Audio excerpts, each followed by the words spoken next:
విఎస్ఆర్లో villain వస్తాడు, hero దంతాడు, repeat.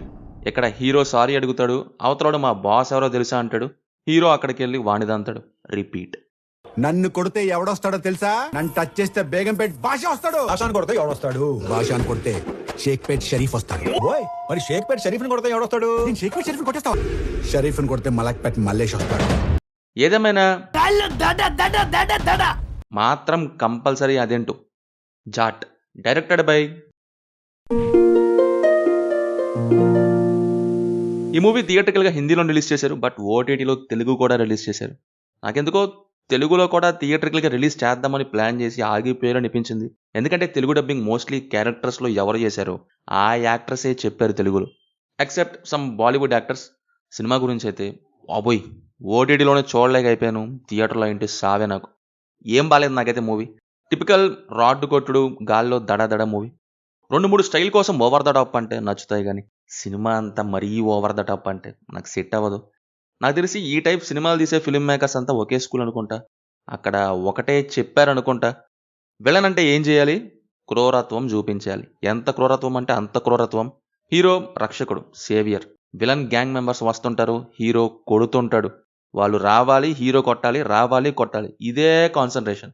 Ladies ఉంటారు, either జనాల్లో ఏడవాలి ఆర్ లేకుంటే అగ్రెసివ్, నరికేసే టైప్. ఈ రెండు కాదంటే అబ్యూస్ ఆర్ మొలస్టేషన్కి గురవ్వాలి.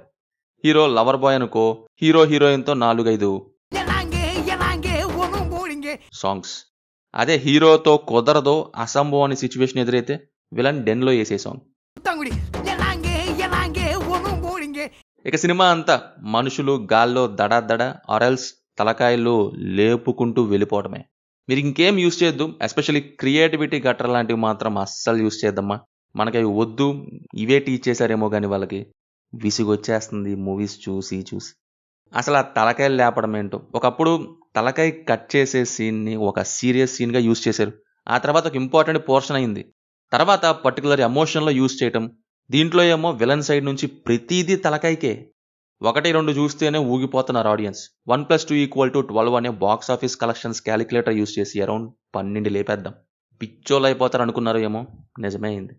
నాకు ఎలా అనిపించిందంటే, స్టార్టింగ్లో విలన్ పోర్షన్, హీరో ఎంట్రీ, ఒక ఫైట్, సరే మూమెంట్ వెళ్ళింది కొంచెం, ఇక అంతే మళ్ళీ అదే రొట్ట ఫైటు, మళ్ళీ అదే రాడ్ ఫైట్. ఆనవాయితీగా వస్తున్న రాడ్ టెంప్లెట్ విసిగొచ్చి బోరు కొట్టడం స్టార్ట్ అయింది. ఇక అసలు ఎలివేషన్కో సీన్ ఎలివేషన్కో ఏ మాత్రం చాయిస్ లేదు.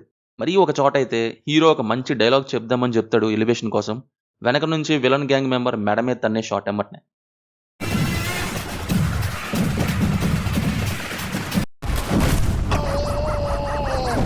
ఇదే గుర్తొచ్చింది ఎగ్జాక్ట్లీ.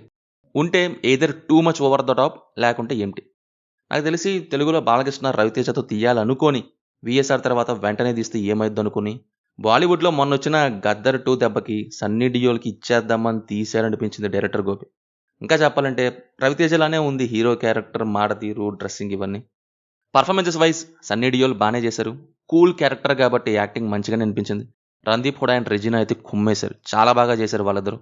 ఇక రిమైనింగ్ డీసెంట్ వాళ్ళ రోల్స్లో. BGM as usual Thaman.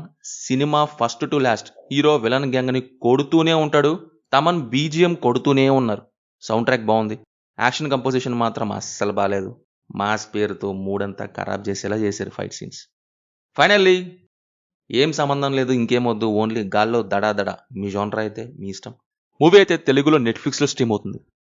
Cinema చూసాక మీకు ఎలా ఉందో కింద కామెంట్స్లో మాతో తప్పకుండా షేర్ చేసుకోండి. రివ్యూ నచ్చితే మన ఛానల్ని సబ్స్క్రైబ్ చేసుకోండి. Will meet in next video. Thank you. జై హింద్.